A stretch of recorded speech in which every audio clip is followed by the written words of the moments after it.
반갑습니다. 부다자나 명상 시작하도록 하겠습니다. 자, 오늘은 이제 여러분들과 연기에 대한 부다의 가르침을 지혜를 나눌 건데요. 그 이전에 산수 공부를 좀 잠깐 하고 넘어가겠습니다.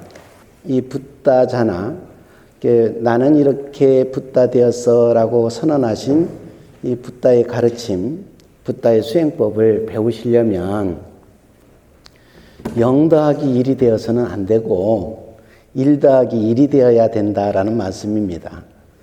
지난번에 배운 것을 다 잃어버리고 오늘 다시 하나의 기억만 갖고 계시면 늘 우리는 마지막 끝나는 날까지 1밖에 없습니다. 무슨 말씀인지 이해되시죠? 네. 그러면 지난번 거 다 기억하셨나 한번 기억을 더듬어 볼까요?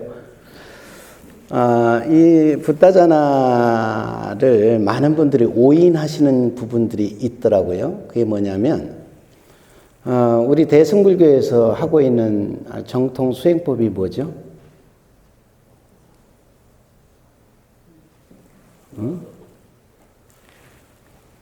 대승불교권에서, 대승불교를 빼서 한국에서 하는 전통 수행법 뭘까요?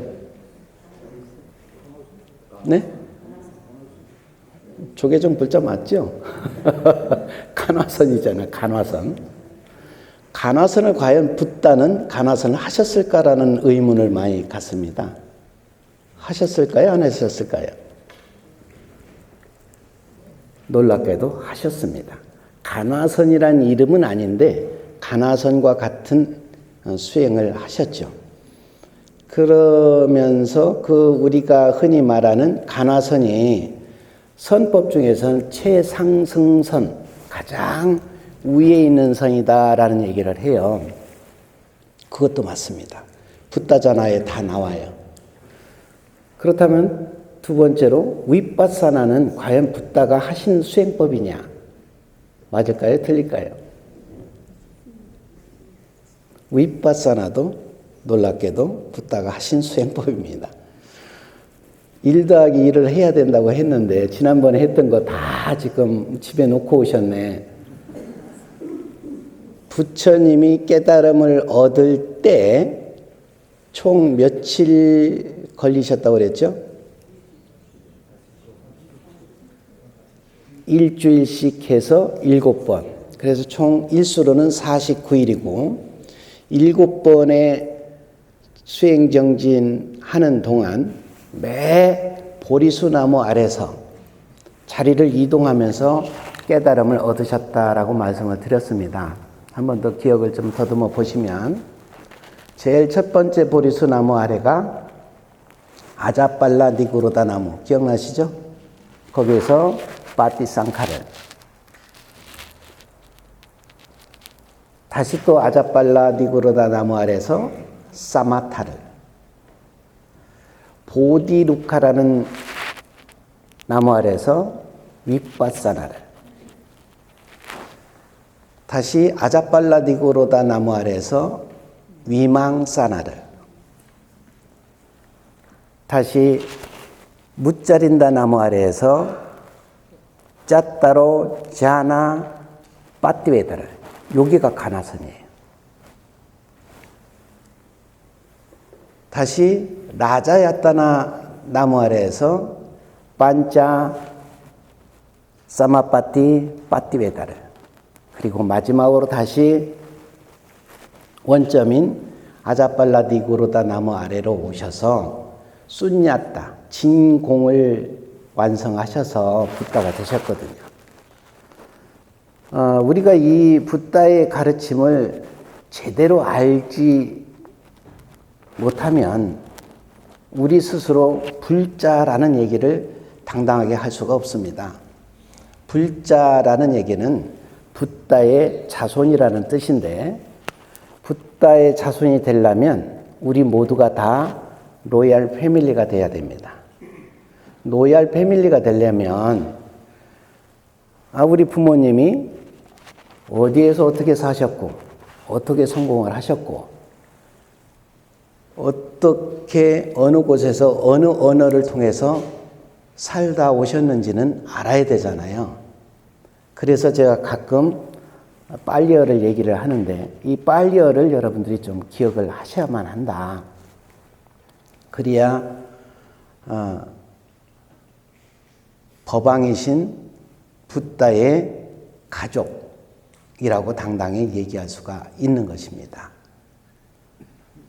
그 다음에 그렇게 함으로 해서 여러분들의 뇌의 세포가 새로운 학문에 대한 연구, 노력, 관심, 즐김 이런 거를 통해서 그 뇌세포가 깨어나요. 그러면 뇌세포가 죽어가는 뇌세포가 새롭게 다시 성장을 한다라면 여러분들이 고민하시고 걱정하시는 치매가 오지 않습니다. 그러니까 치매 예방을 위해서도 함께 공부를 좀 하셨으면 좋겠습니다. 오늘 또 이제 공부하시면서 여러분들이 또 혼란을 겪으실 수도 있습니다. 왜냐하면 여러분들이 기성적으로 알고 계셨던 불교적 관점과 붓다가 정법으로 말하는 불교적 관점, 경전에서 말씀하시는 그 내용이 좀 상이할 수 있기 때문에 그러나 이해를 잘 하시면 금방 이해가 됩니다. 우리는 이미 오랫동안 불교 공부를 해오셨기 때문에 너무 걱정은 하지 마시고요. 자, 그 7가지 깨달음의 단계를 통해서 잘 들여다보면 아까 말씀드린 대로 북방불교에서 주창하고 있는 또 한국에서 주안점으로 하고 있는 간화선 수행은 반드시 해야만 한다. 단지 간화선을 가지고 아직 아라한에 도달하지 못하고 또 보살에 이르지 못한 우리들이 있는 이유는 간화선을 들기 이전에 해야 될 것들이 많아요. 그걸 다 놓쳐버린 거예요. 안 한 거예요. 마치 밥이 필요한 사람이 쌀만 손에 쥐고 밥 하고 있었던 거죠. 미리 해야 될 것, 그릇을 준비하고 물을 준비하고 불을 준비해야 되는 그런 과정을 다 우리는 놓쳤던 겁니다. 그래서 간화선을 통해서 큰 아란이나 대보살이 나오지 못했던 것이다. 윗바사나 역시 마찬가지입니다. 윗바사나는 아까 우리가 잠깐 제가 설명드린 것처럼 세 번째 단계거든요. 세 번째 단계 이전에 해야 될 두 단계, 사마타와 파티상카, 성찰과 지찰을 못했고 거기에서 윗바사나 완성했다 하더라도 그 뒤에 위망사나인 지혜를 완성하지 못한 거예요. 그 지혜가 완성되었을 때만 간화선을 할 수 있습니다. 그러한 과정들이 우리가 사실은 경전에 다 있음에도 불구하고 관심 갖지 못하는 사이 놓치고 말았던 거죠.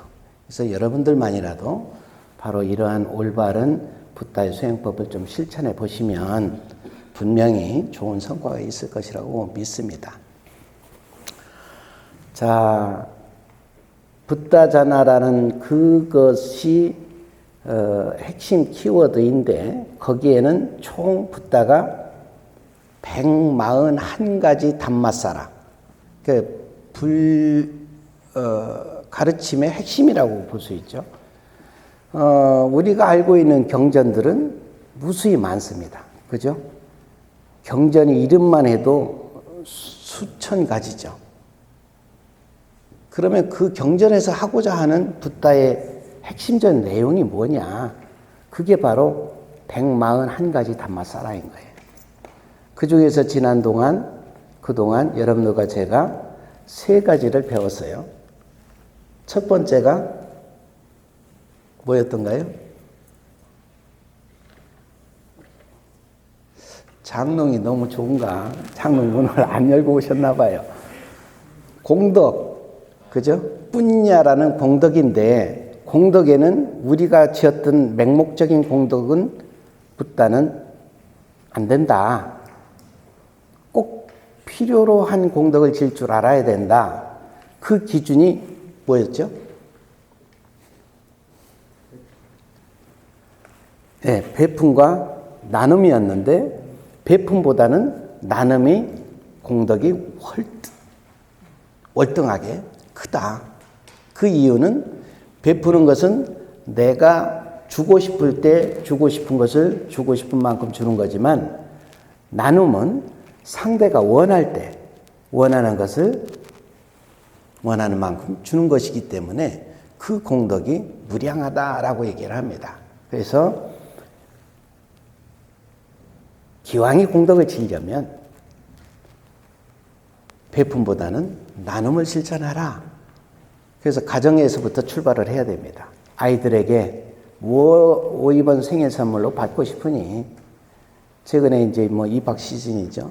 입학 선물로 뭐가 필요하니 묻고 그가 원하는 것을 해줄 수 있었을 때 공덕이 된다 하는 얘기입니다. 애써 물어놓고 너무 비싼 걸 얘기하니까 아이 그거는 다음에 하고 다른 거 뭐 없니? 이러면 뭐예요? 나눔이 아니라 베풀어 버리는 거예요. 그럼 그 아이가 성장한 뒤에 엄마 아빠로부터 내가 선물 받은 게 없네? 이런 생각에 효도 안 합니다. 이거 반드시 꼭 기억하셔야 되고 그게 첫 번째였었고 141가지 중에 첫 번째 담마사라. 두 번째는 기도와 기원의 차이.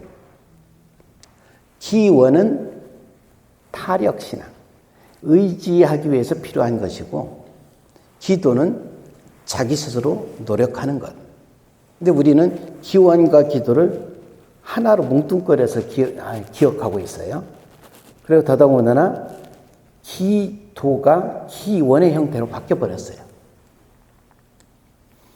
부처님을 의지하는 것은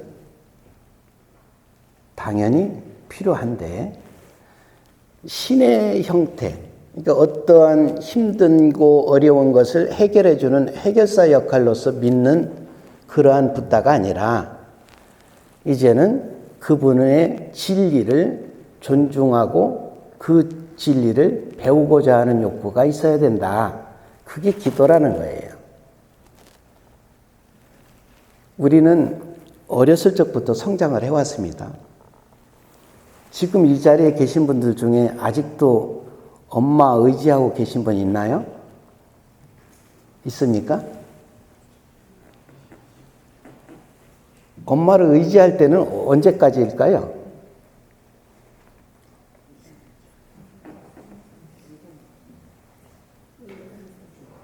대학생 정도까지는 아마 의지할 것 같아요. 그죠?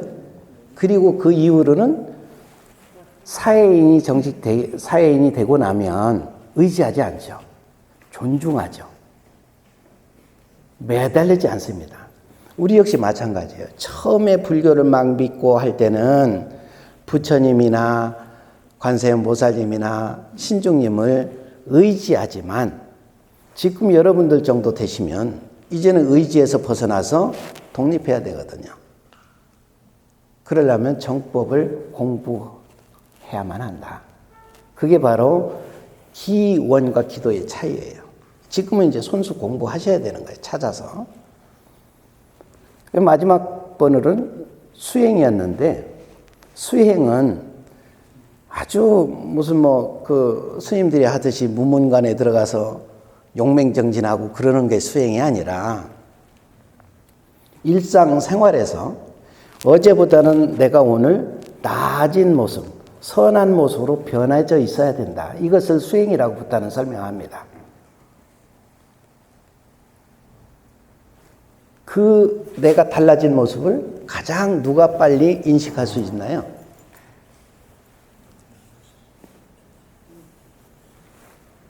누구로부터 인정을 제일 먼저 받아야 될까요? 가족들이에요.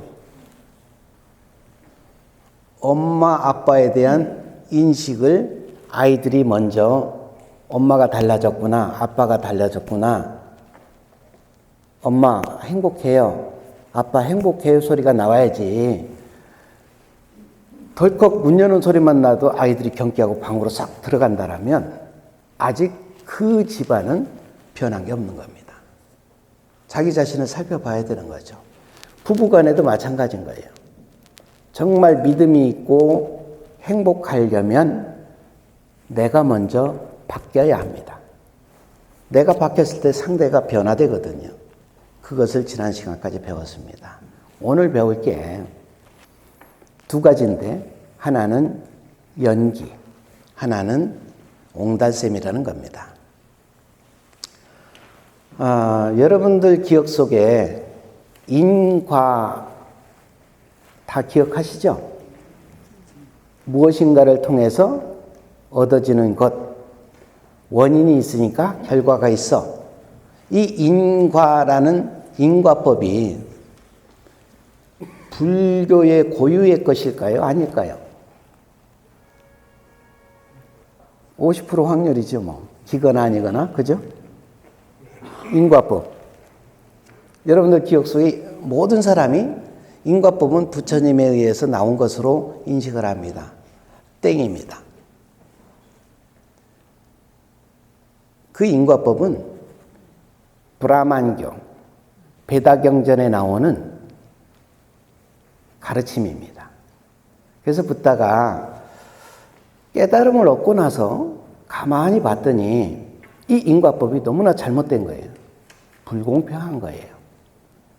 그래서 선언을 합니다. 인과법이 아닌 인과법 잘못됐다. 연기라는 걸 통해서 얼마든지 결과가 달라질 수 있다. 연기법은 이것이 있으므로 저것이 있고 이것이 없으므로 저것이 없다라는 뜻이에요. 어떤 조건을 형성하느냐에 따라서 노력한 만큼의 결과가 동등하게 주어지는 것. 이게 연기법입니다. 힌두교, 브라만교에서 인과법을 주창했던 이유는 사성계급이라는 게 있었어요. 그래서 제일 윗단계가 브라만, 성직자들이죠. 그 다음에 크샤트리아, 왕족, 귀족들. 그 다음에 바이샤, 평민. 그 다음에 맨 아래쪽에 수드라. 이거를 놓고 위에 두 분들은, 두 그룹은, 그러니까 브라만과 크샤트리아 그룹은 산스크리트어라는 고급 언어를 썼어요. 그리고 평민과 노예계급에 속하는, 천민계급에 속하는 수드라는 그거를 못 배우게 했어요. 이게 우리나라도 과거에 있었습니다. 그죠? 한문은 양반들이 배우고 보편적인 사람들은 언문이라고 해서 글도 못 쓰게 하고 한자를 배우지 못하게 했어요. 서당에서 가르치지도 않았습니다. 그때 당시에는 아마 각 나라들이 그런 게 있었던 것 같아요. 거기에 더해서 그들은 뭘 주장했냐면 브라만이나 크샤트리아는 아무리 나쁜 죄를 지어도 다음에 태어날 때 또 브라만이나 크샤트리아가 태어난다. 평민이나 노예는 아무리 착한 일을 하고 공덕을 많이 쌓아도 다음에 태어나면 또 평민이거나 노예이다. 이렇게 고정화시켰어요. 그래서 브라만 이꼬르 브라만. 인과가 거기서 나온 겁니다. 절대 변할 수 없다. 그렇게 해서 지배계급을 통해서 전 나라를 통제하셨던 겁니다. 근데 붓다 자신도 태어날 때는 크샤트리아 귀족으로 태어났잖아요. 귀족적인 삶을 살았고 공부를 했어요. 뭐로? 산스크리트어로. 깨달음 얻고 나서 산스크리트를 얘기하니까 못 알아듣는 사람이 너무 많은 거예요. 그래서 가만히 봤더니 이들은 빨리어를 쓰고 있는 거라. 이게 붓다가 빨리어로 법을 설할 수밖에 없었던 이유가 바로 거기 있습니다. 근데 빨리어를 크샤트리아, 브라만 이 상위 계급은 다 알아듣는 거예요. 이들의 얘기를. 그래서 붓다는 처음부터 끝까지 돌아가시는 날까지 빨리어로 법을 설하셨습니다. 그러면서 붓다가 고인과 사이에 연기에 연을 집어넣었어요. 그래서 불교는 인과법을 얘기해서는 안 되고 인연과를 말해요. 연이라는 것은 조건을 말합니다. 비록 노예 계급을 가지고 태어났다 하더라도 이가 붓다의 가르침을 통해서 수없이 많은 공덕을 쌓는다라면 이는 브라만도 되고 푸샤트라도 반드시 다음 내생이 될 수 있어. 어떤 노력을 하느냐에 따라서 결과가 달라진다라고 얘기를 하면서 그 이유의 핵심에 평등, 사마따라고 하는 평등 진리를 설하신 거예요. 근데 이 평등이 놀랍게도 진리의 핵심이고 평등을 실천했을 때만이 붓다가 될 수 있습니다. 그 가르침은 여기저기에서 많이 나와요. 첫 번째로 나오는 그 초기 경전에 나오는 수타니빠따 순다리까 그 경에 보면 출생을 묻지 말고 다만 그의 행위를 물어라라는 얘기를 해요. 그러니까 출생이 어쨌든 간에 지금 그가 어떤 노력하고 사는지를 봐야지 출생을 가지고 판단해서는 안 된다라는 얘기를 하는 겁니다. 그것이 평등의 기준이다라고 얘기를 하고, 여러분들이 한 번쯤은 다 공부하셨을 금강경 23분에 보면 제법 평등, 세상에 있는 모든 것들은 다 평등해서 무위 고하, 높낮이가 없다. 시명, 그것을 이름하여 안옥다라 삼막삼보리. 안옥다라 삼막삼보리가 뭐죠? 깨달음. 붓다된 거예요. 간단한 거예요. 평등을 완성을 하면 그가 이미 부처되어 있는 겁니다. 근데 이 평등이라는 단어가 말하긴 쉽지만 실천이 참으로 어려운 거예요. 가정에서 평등 실천이 되고 있는가? 아이라는 이유로, 학생이라는 이유로 부모의 일방적인 지시사항을 따라야 되지는 않는가? 부부간의 가장이라는 이유로, 아내라는 이유로 또 일부는 자기 의견을 제압당하지는 않는가? 사실 그게 굉장하죠. 많죠. 그래서 이 평등은 반드시 실천해야 되는 거지만 실천하기가 굉장히 어렵다. 그렇다면 평등을 실천하기에 가장 좋은 방법이 뭘까? 평등을 실천하기 위해서는 뭘 해야 될까? 첫째는 존중입니다. 두 번째는 배려입니다. 세 번째는 공감입니다. 이 세 가지가 상대가 무슨 얘기를 하든 존중의 마음으로 그 소리를 들어야 해요. 존중만 가지고는 안 됩니다. 배려심이 있어야 돼요. 배려심이 있으려면 그가 10시간을 설령 얘기를 한다 하더라도 10시간 앉아서 들을 수 있어야 돼요. 마지막으로는 그가 했던 이야기를 존중과 배려심을 가지고 듣기만 해서 되는가? 아니에요. 마지막 반드시 해야 될 것은 공감입니다.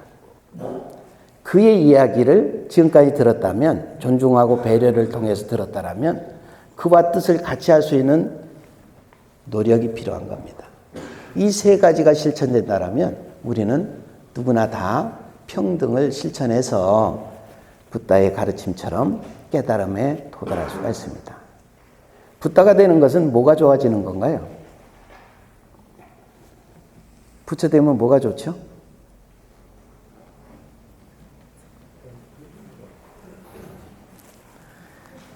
제가 첫 시간에 드렸던 말씀인데 그것도 또 장롱 속에 잘 또 넣어놓고 오셨네.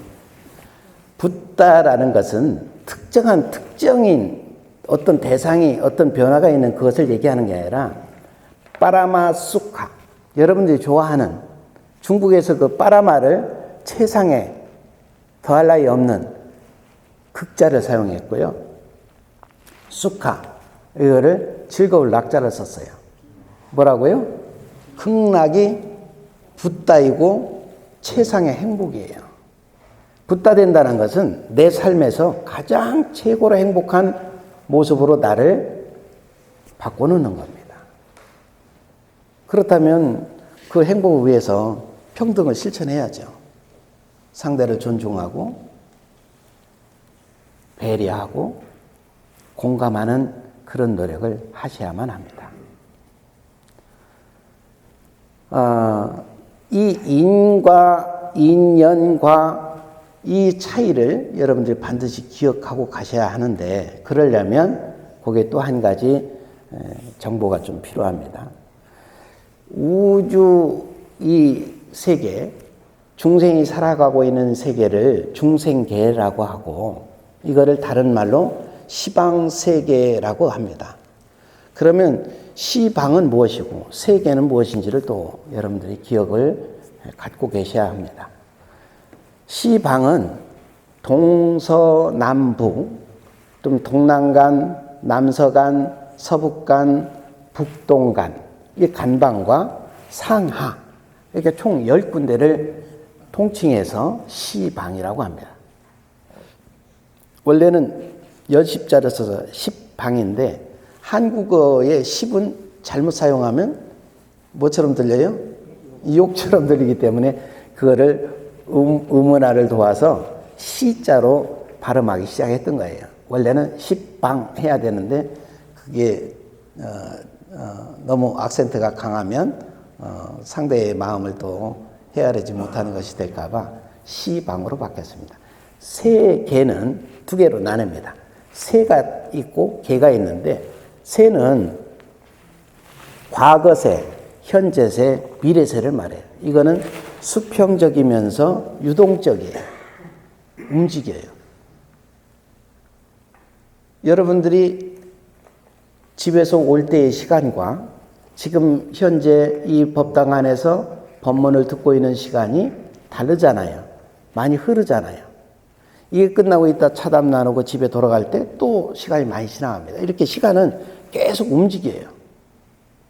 그래서 과거세, 현재세, 미래세가 계속 반복적으로 돌아갑니다. 반면에 계는 욕계, 색계, 무색계라고 붙다가 설명을 하는데, 이거는 특별한 어떤 그 공간이 따로 나눠져 있는 것을 설명하는 것이 아니라 공간을 말하긴 하는데, 공간 안에서 정신의 성장 과정을 표현한 겁니다. 욕계는 범부, 색계는 연각, 아라한, 무색계는 보디사트바, 보살의 정신의 성장이 있는 그 공간을 얘기합니다.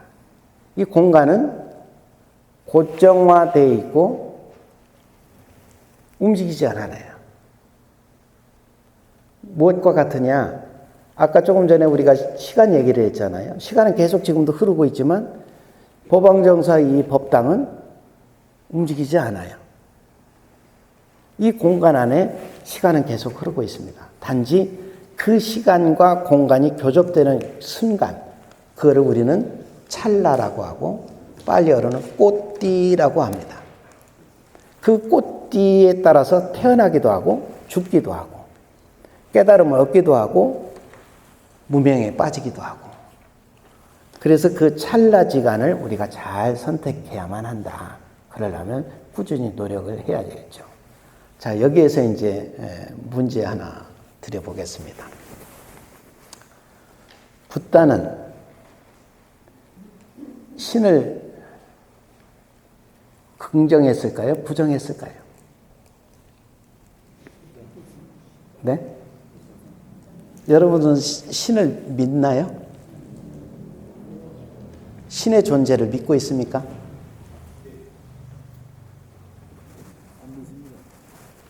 왜요? 현실에 없잖아요. 상상이 마음은 상상인지 신이 보이지도 않고 신은 존재하지 않고. 이게 신을 믿었던 곳이 이제 그 붓다가 탄생한 지역 안에서 브라만교죠. 브라만교. 지금 이제 힌두교. 편하게 이제 힌두교라고 얘기할게요. 힌두교에서는 전부 다 자연에 이제 숭배되는 그 신들, 눈에 보이지는 않지만 가상의 뭔가를 만들어 놓고 그들의 위대한 어떤 힘에 의해서 지배당한다고 생각을 해서 항상 그들 섬기는 그런 것이 있었죠. 근데 붓다는 당신 스스로가 그거를 부정을 했어요. 뭘 부정했느냐? 지금 방금 말씀하신 대로 신의 존재는 가상의 존재예요. 무형이에요. 보이질 않아. 그걸 첫째 부정을 했고, 무형의 그들이 갖고 있는 그 신비로운 힘, 이런 것은 존재하지 않는다. 라고 해서 그거를 부정을 한 거예요. 반면에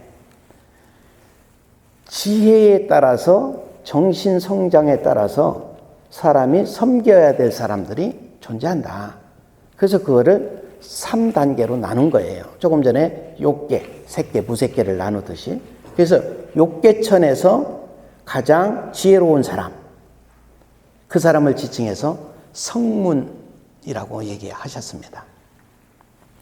색계천에서 가장 지혜로운 사람, 그 사람을 연각이라고 얘기하셨어요. 가장 무색계천에서 지혜로운 사람을 보살이라고 얘기를 했습니다. 그런데도 불구하고 다 지혜로운 분들인데 그럼에도 불구하고 붓다는 시방세계에 국한되어 있는 한 제도의 대상이다라고 얘기했어요. 왜 그랬을까요?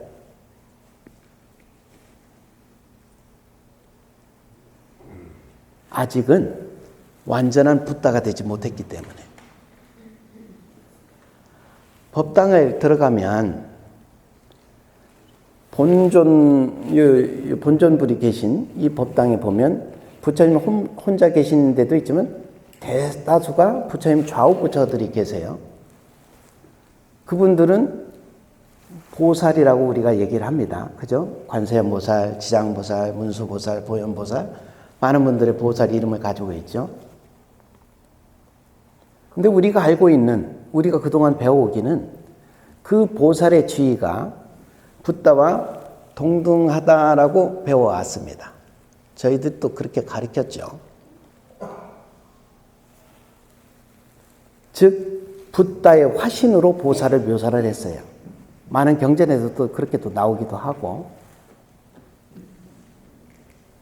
근데 붓다의 가르침, 이 근본 가르침에 의하면 그것이 또 아닌 거예요. 그런데 사실 옛날 어른 스님들은 다 이미 근본 가르침을 다 공부하셔서 그 원리를 알고 있습니다. 그래서 법당을 불보살을 모시면서도 절대로 그 원칙을 벗어나지 않았거든요. 불단은 잘 보면 단이 있는데 단이 크게 3단으로 나뉘어져 있습니다. 제일 상단에 붓다를 모시고 2단에 보살을 모시고 3단에 신중을 모셔요. 거기에 의미가 다 있어요.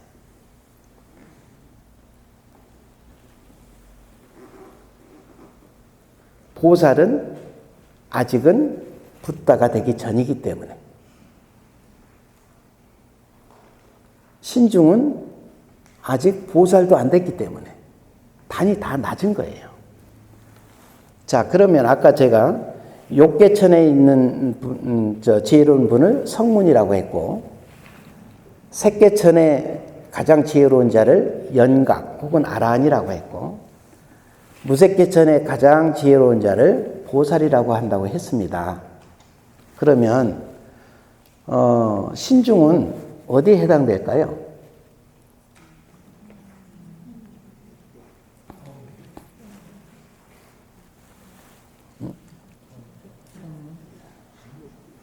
성문에 해당할까요? 아니면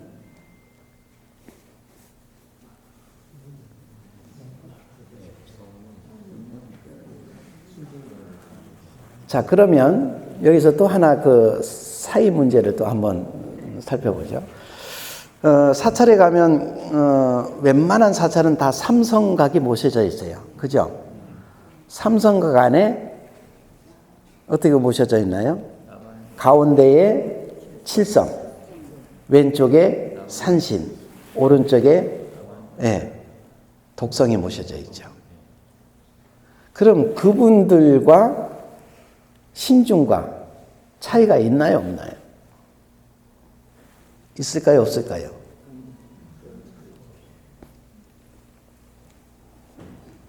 가르쳐 주지도 않고 묻는 제가 잘못이죠. 가르쳐 드릴게요. 자, 그분들은 세 분이 따로 모셔지는데, 아까 색계의 최고로 지혜로운 자를 연각이라고 했어요. 독성을 다른 말로 뭐로 부르나요? 나반존자, 독각. 그죠? 그분들이 색계의 하늘 사람들인 거예요. 천신들인 거예요. 그러면 답은 나왔죠. 신중은 그보다 아래인 욕계천의 하늘 사람, 성문인 겁니다. 그 차이를 잘 보시면 부처님 얼굴 상호가 막 이렇게 환한 상호를 혹시 보셨나요? 보살님들 상호가 혹시 환한 얼굴로 있는 거 보셨나요? 아까 말했던 삼성각에 모셔져 있는 분들이 환한 얼굴을 혹시 무서운 얼굴을 갖고 계시던가요? 신중은 무서운 얼굴이 있나요, 없나요? 있죠.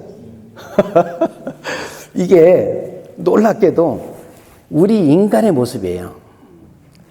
자, 법이 높아지면 높아지는 만큼, 지혜가 높아지면 높아지는 만큼 얼굴이 평안해 보인다는 겁니다. 그럼 여러분들 스스로 나는 성문인가, 연각인가, 거울을 놓고 보셔야 돼. 보살인가? 자기 얼굴이 편안해졌다라면 그만큼 지혜가 높아진 겁니다.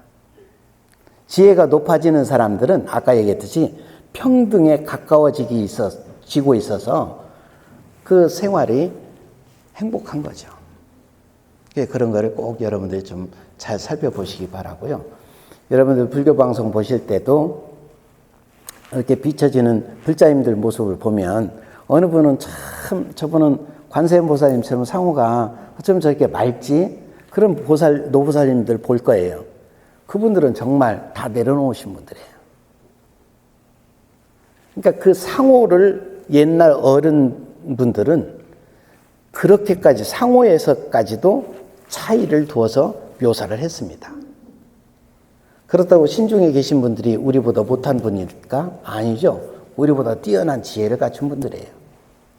그래서 부처님에게, 보살님에게, 또 혹은 삼성각에 계신 분들에게, 또 혹은 신중님들에게 뭔가 여러분들이 오셨을 때는 그분들의 지혜를 배우려고 해야만 합니다. 의지하는 것은 벌써 이미 우리 졸업했어요. 초기 불자 때는, 초신 불자 때는 당연히 의지하고 와야 되지만 이제는 우리가 홀로서기를 해야 될 때가 왔다. 그래서 열심히 기원도 하지만 기도에 더 집중해야 된다. 기도는 자기 공부하는 것이다. 라는 얘기를 드리고 싶습니다. 그 다음에 오늘 이제 마지막으로 드리고 싶은 이야기는 사람이 살아가면서 나는 왜 이렇게 살까? 또 저분은 왜 저렇게 살까? 그것을 아무리 들여다봐도 정답을 찾을 수가 없었잖아요. 근데 붓다는 놀랍게도 화엄경에 아주 귀한 가르침을 많이 해 놓으셨어요. 그러니까 시방 세계에 대한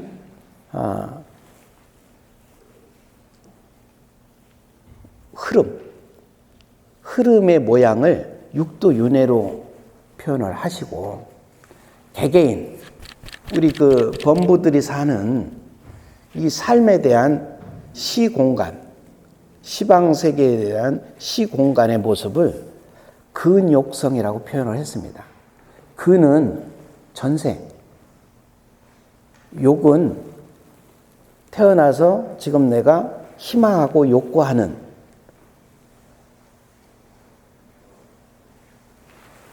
성은 지금의 내가 살아가면서 겉으로 나타내는 자기 내면의 성품, 이런 거를 이미 다 얘기해 놓으셨거든요. 그 육도윤회를 보면 제일 위가 보살도입니다. 그 다음이 연각도, 아라한도, 그 다음이 성문도, 그 아래가 아기도, 그 아래가 축도, 축생도, 그 아래가 지옥도. 그런데 우리가 이제 여기에서 아까도 전자에 말씀드린 것처럼 우리가 기억하고 있었던 것과 조금 다른 것을 우리는 배워야 한다는 얘기를 드렸습니다. 많은 경전에서 어떤 일을 잘못하면 이 다음에 죽어서 축생과부 받아 지옥에 떨어질 거야, 이런 얘기를 하잖아요. 근데 직접 우리는 진짜 축생으로 태어나거나 지옥에 갈 거라고 생각을 하고 있습니다. 그거는 기원하는 사람들에게 해당되는 내용이고, 최소한 지혜를 공부하는 사람들은 그게 아닌 것을 알아야 합니다. 우리의 삶 자체가 귀도와 같고 축생과 같고 지옥과 같다라는 것이지, 그곳을 가고 그렇게 변한다는 것이 아니에요. 화엄경에서 그걸 누누이 설명을 했는데 우리가 눈여겨보지 못했던 것 뿐입니다. 귀도의 삶은 어떠냐? 귀신들의 싸움은 다툼의 연속입니다. 살아가는 동안 이유 없이 내가 잘못한 것도 없는데 자꾸 시비가 걸리는 거예요. 관제 송사가 걸리고 아무 이유 없이 다툼이 자꾸 지속되는 거죠. 반복되고. 그게 귀도의 삶입니다. 얼마나 피곤하겠어요. 아무리 내가 착한 일을 해도 한 대 맞아서 욕을 한 번 하고 삿대질 맞는데 그 사람 콧구멍을 한 번 찔렀네? 근데 경찰서 갔더니 내가 잘못했대요. 이렇게 내가 큰 잘못 없이 이상하게 모든 죄를 내가 뒤집어 쓰는 그런 삶, 이게 귀도의 삶이거든요. 축도의 삶은 어떤 삶이냐? 축생의 생명이 굉장히 짧습니다.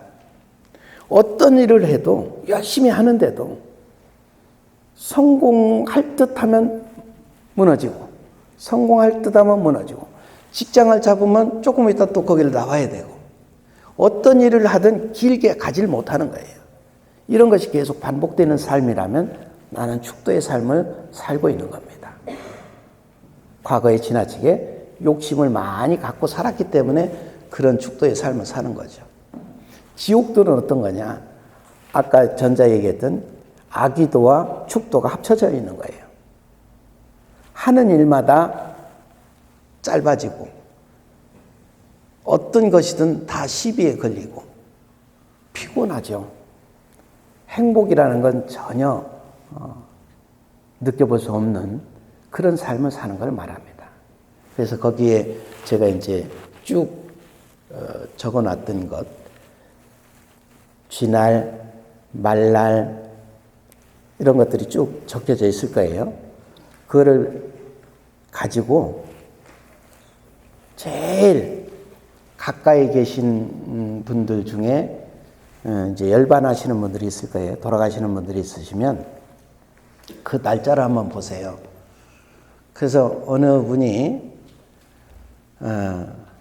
쥐날이나 말날이나 돌아가셨다라면 그분은 참 삶을 평온하게 잘 살다 가신 분이구나, 우리가 인식하면 되죠. 보살도에 가 계시는 거니까. 그 다음에 만약에 토끼날이나 당날에 돌아가셨다. 그러면 이분은 사시면서 많은 사람들을 지적하고 사셨구나.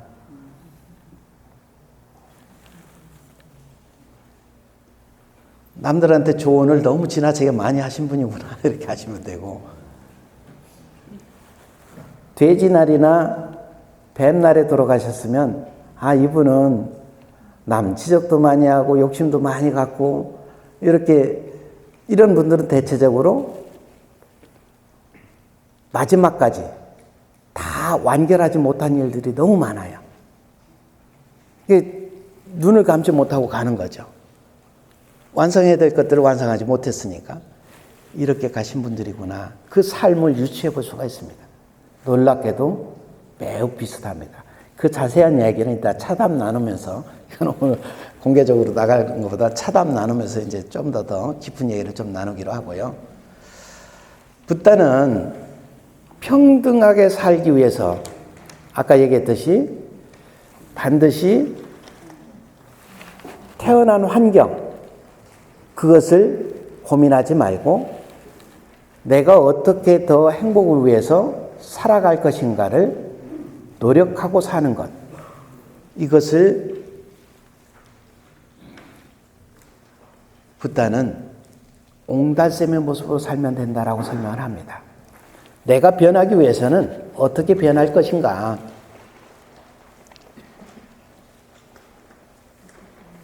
모든 사람이 나를 좋아하도록 만들어야만 합니다. 그러려면 내 성품이 온화해야 되겠죠. 또 여유로워야 되겠죠. 그리고 아까 드린 말씀처럼 항상 상대를 존중할 줄 알고 상대를 배려할 줄 알고 그 무슨 말만 하면 그걸 같이 공감해주는 그런 모습으로 살아가는 사람이 된다라면 모든 사람들로부터 아마 존중받는, 존경받는 여러분들이 될 것입니다. 그게 바로 붓다가 평등을 실천하기 위해서 또 자기 자신을 발전시키기 위해서 또 붓다가 되기 위해서 반드시 해야 될 노력, 그것이 바로 솟아오르는 샘물처럼 되라. 우리말로 말하면 옹달샘이고 중국말로 하면 광천수고 빨리어로 말하면 오빠나 붓다입니다. 그러니까 여러분들이 삶이 늘 어제보다는 오늘 조금씩 여러분 나아져야 되는데 그러려면 아까 처음에 우리 산소 공부했을 때처럼 0 더하기 1이 아니라 1 더하기 1이 계속 돼 나가야 됩니다. 그래서 141가지를 다 완성할 수 있어야만 된다. 이 말씀을 드리고 싶습니다. 이해되셨나요? 네, 제가 시간을 맞추려고 자꾸 하는데도 또 길어졌네요. 이제부터 그러면 잠시 명상을 함께 해보도록 하겠습니다. 오늘 배운 것 중에서 평등이라는 단어, 이거를 좀 기억을 더듬어 보시고요.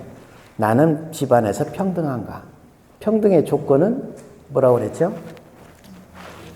존중하고 배려하고 공감할 수 있는 것. 이거를 실천하는 사람이 평등을 실천하는 사람이다. 평등을 완성한 사람이다.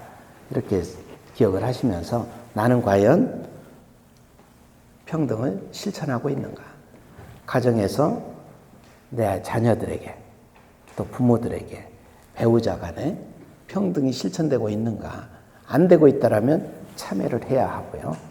그 다음에 참회로 끝나는 게 아니라 그 잘못된 부분을 내가 알았으니까 앞으로 이렇게 잘할 수 있도록 해야 되겠구나 다짐을 하셔야만 합니다. 그래서 다음번에 저와 함께 만났을 때는 여러분들이 다 평등을 실천하셔서 얼굴 표정이 최소한 관세음 보살님 상으로는 돼야 된다는 얘기를 드리고 싶네요. 제가 이제 안내를 다 못 해드려서 그런 것 같은데 이제 명상을 하실 때 이 손은 또 어디다 어떻게 어떤 모양으로 놔야 될지 몰라서 각자가 지금 서로 다르게 하고 계신데 원래는 그냥 편한 자세면 되는데 굳이 막 어떤 자세를 굳이 하려고 그러는 것도 자기 몸을 또 힘들게 하는 거거든요. 가장 편안한 자세. 예를 들어서 부처님처럼 이렇게 항마촉진이 이제 왼손바닥은 이렇게 요 사이에 놓고 오른손은 무릎 위에 이렇게 살구원이 올려놓는 거거든요. 이 항마촉진을 양쪽을 똑같이 양무릎 위에 이렇게 올려놓으셔도 되고, 두 손을 가지런히 여기다 놓으셔도 되고, 손 때문에 불편함이 느껴지면 이미 명상은 깨진 겁니다. 가장 편안한 자세에 있어야 돼요. 그러니까 그게 뭐 이거를 좋아하시면 뭐 요거를 하시든, 뭐 아미타 수인을 하시든, 뭐 여러분들 하고 싶은 대로 하시는데, 단지 이제 손 모양은 그렇다 하더라도 중요한 게 집중하면서 생각을 하시다 보면 양미간이 자꾸 이렇게 찡그러지는 경우들이 많습니다. 그걸 안 하셔야 돼요. 그러니까 어떠한 생각을 하든 집중을 하든 부정적인 시각, 부정적인 생각이 가득하면 자꾸 이렇게 집요하게 이게 파고드는 그런 유형이 돼요. 그게 아니라 그냥 맑은 물 위에 그냥 둥둥 떠다니는 꽃잎, 장미꽃잎 한 송이, 뭐 연꽃송이 한 송이를 이렇게 상상하시면서 그를 쫓아서 그냥 생각을 쫓아가면 돼요. 집중하다 보면 양미간이 이렇게 세로주름이 생깁니다. 그러면 명상하고 나면 예쁜 얼굴이 자꾸 망가져요. 그러니까 명상하실 때는 그냥 맑은 물 위에 꽃이 떠다니면서 이 꽃 위에 내가 생각하고자 했던 평등에 대한 생각, 나는 겸손하지 못했구나, 나는 배려하지 못했구나, 나는 존중을 잘 못했네, 공감을 못했네, 이런 것들을 좀 이렇게 들여다보시면 됩니다. 이해되셨죠? 네, 그리고 마지막으로 오늘 배운 걸 한 번 더 정리해드리면, 오늘 배운 거는 두 가지 연기법인데, 내가 노력하면 반드시 무엇이든 완성할 수 있다라는 긍정의 메시지고요. 그것을 통해서 우리가 완성하는 부분이 평등이다. 그 평등을 완성하기 위해서는 항상 상대를 존중하고 배려하고 공감할 수 있어야 된다. 이거 기억하셔야 되고, 그 다음에 남이 바뀌는 게 아니라 내가 먼저 바뀌어야 된다. 그러기 위해서는 내가 옹달샘이 되어야만 한다. 이 가르침 때문에 많은 출가자들에게도 우리가 출가를 독려할 때 당신 스스로가 출가를 해서 청정한 사람이 되면 위로도 아래로도, 이게 옹달샘이 됐을 때는 사방팔방을 다 맑히잖아요. 그런 것처럼 선대도 후대도 당신 때문에 다 맑아지고 행복할 수 있어. 그러니까 출가를 하십시오라고 권하거든요. 그러니까 여러분들도 마찬가지입니다. 여러분들 마음이 맑아지고 선근의 노력이 있다라면 그 노력 덕분에 여러분들 위에로도 조상님들도 아래 후손들도 다 행복을 함께 공유할 수 있다라는 것, 이익을 공유할 수 있다라는 걸 꼭 기억을 하시기 바랍니다. 그게 오늘의 핵심이었습니다.